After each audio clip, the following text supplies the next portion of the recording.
Hello জনগণ, আসসালামু আলাইকুম। আওয়াজ উঠা বাংলাদেশ চ্যানেলের পক্ষ থেকে আমি স্বাধীন আছি আপনাদের সাথে স্বাগত জানাচ্ছি আমাদের নিয়মিত আয়োজন জনতার আওয়াজ অনুষ্ঠানে।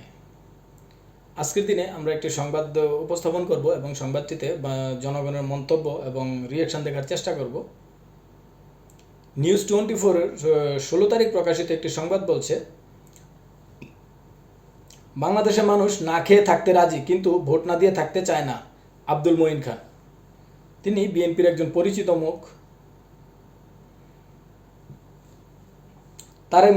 তার এই বক্তব্যের পরিপ্রেক্ষিতে সাধারণ জনগণ কি মতামত প্রকাশ করেছে সেটা আমরা দেখব। 21,000 রিয়াকশনের মধ্যে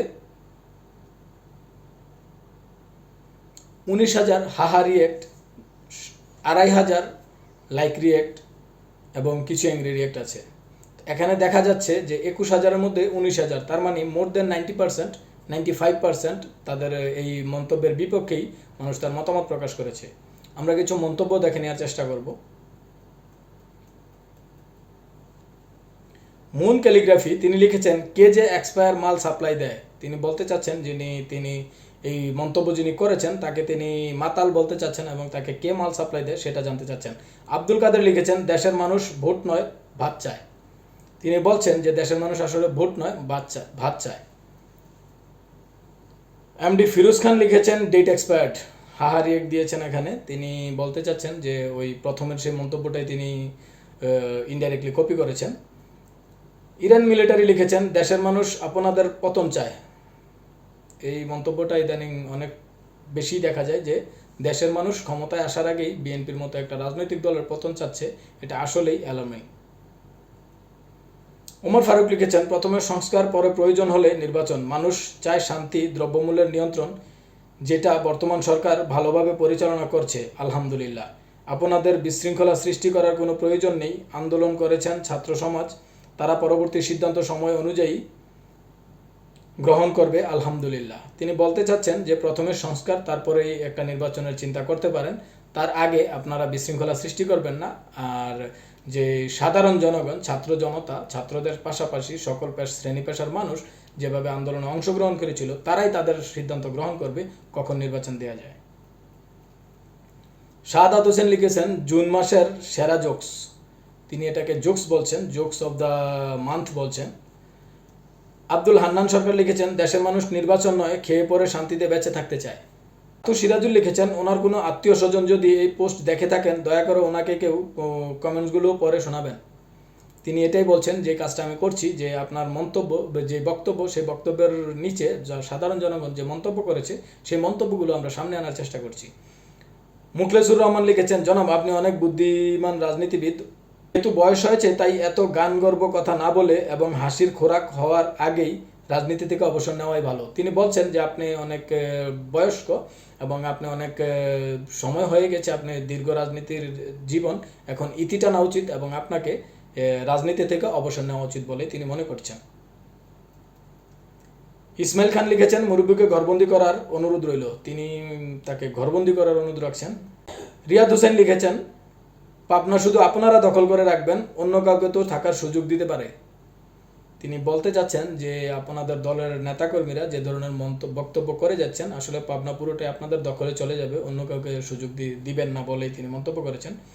রিয়াদ হোসেন লিখেছেন, আহারে নেতার মুখের কথা রে। তিনি উপহাস করেছেন, একটা উপহাসমূলক বক্তব্য করেছেন। রায়হান জুয়েল লিখেছেন, যে দেশে কন্যা সন্তান জন্ম হওয়ার শ্বশুর বাড়িতে মিষ্টির বদলে মাটি পাঠায়, সে দেশের মানুষের কাছে আবার ভোট। তিনি একটা নিউজ, একটা সংবাদের সোর্স টেনেছেন। আমরা গত কিছুদিন আগে একটি সংবাদ দেখেছিলাম যেখানে কন্যা সন্তান হওয়াতে শ্বশুর বাড়িতে মিষ্টির প্যাকেটে মিষ্টির বদলে মাটি এবং ইটের টুকরো দেওয়া হয়েছিল। এমডি জয়নাল আবেদী লিখেছেন, তাহলে এত বছর স্বৈরাচারীকে ভোট দিয়েছেন আপনারা। তিনি বলতে চাচ্ছেন, যদি বাংলাদেশের জনগণ খাবার দাবার বাদ দিয়ে ভোট দিতেই স্বাচ্ছন্দ্য বোধ করে, তাহলে এত বছর কারা ভোট দিয়েছিল? আপনারাই ভোট দিয়েছিলেন। রেজাবাবু লিখেছেন, ভোট দিতে মোটে আগ্রহ নেই। হাসান লিখেছেন, কিরে ভাই তাই বলে যাতা। তিনি বলতে চাচ্ছেন যে আসলে আপনারা যা শুরু করেছেন, যাতা শুরু করেছেন, এটা থেকে দূরে আসুন, সরে আসুন। নিবৃত নিয়াজ লিখেছেন, jokes of the decade and jokes of the decade. তিনি এটাকে জোকস বলে সম্বোধন করছেন। হান্নান মুন্সি লিখেছেন, বিগত বছরগুলোতে কোথায় ছিল এই সুন্দর বাণীগুলো। তিনি বিগত বছরে তাদের এই সুন্দর বাণীগুলো দেখতে চেয়েছেন। সাইফুল ইসলাম লিখেছেন, আল্লাহ আল্লাহ, মানুষ এত অল্প বয়সে পাগল হয়ে যাচ্ছে, কি যে আফসোস লাগে। তিনি তাকে মানসিক ভারসাম্যহীন বলছেন এবং অল্প বয়সে মানসিক ভারসাম্যহীন হয়ে গেছেন এমন একটা আক্ষেপ প্রকাশ করেছেন তিনি। হুমায়ুন কবির লিখেছেন, বৃদ্ধ বয়সে গঞ্জিকা সেবন একটু মনে হয় ওভারডোজ হয়ে গেছে। তিনিও ওইরকমই একটা মন্তব্য করেছেন যে তিনি আসলে নেশাগ্রস্ত এমন একটা কথা বলেছেন। কবির সিরাজ লিখেছেন, এগুলি থেকে কি আমরা মুক্তি পাবো না?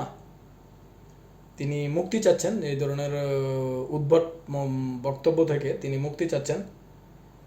কামরুল হাসান লিখেছেন, চাচা 17 বছর কোথায় ছিলেন?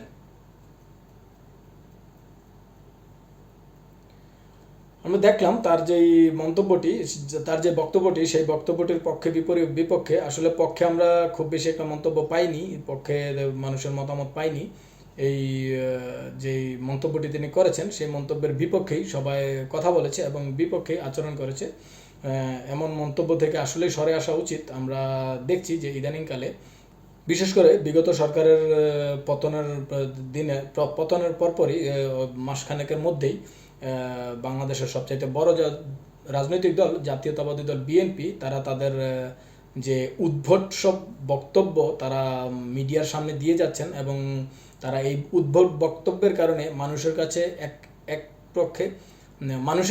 এক প্রকার ট্রলের শিকার হচ্ছেন এবং হাসির পাত্র হিসাবে প্রকাশ পাচ্ছে তাদের চরিত্রটা, হাস্যরসাত্মক চরিত্র প্রকাশ পাচ্ছে। অন্যদিকে তাদের যে জনপ্রিয়তাটা ছিল এবং তারা যেভাবে মানুষ এক কথায় বিশ্বাস করতো যে বিগত সরকারটা যখন পতন হয়ে গেছে তখন মানুষ নির্দ্বিধায় তাদেরকেই ক্ষমতায় দেখতে চেয়েছিল এবং তাদেরকেই ক্ষমতায় চিন্তা করেছিল। কিন্তু আজকের দিনে তারা ডে বাই ডে তাদের এই ধরনের উদ্ভট মন্তব্যের কারণে, উদ্ভট বক্তব্য দেওয়ার কারণে এবং জনগণের যে চাওয়া সেই চাওয়ার বিরুদ্ধাচরণ করার কারণে দিনকে দিন তাদের জনপ্রিয়তা ভাটার দিকেই যাচ্ছে এবং সেটা কোনোভাবেই সেই ভাটা থামছে না।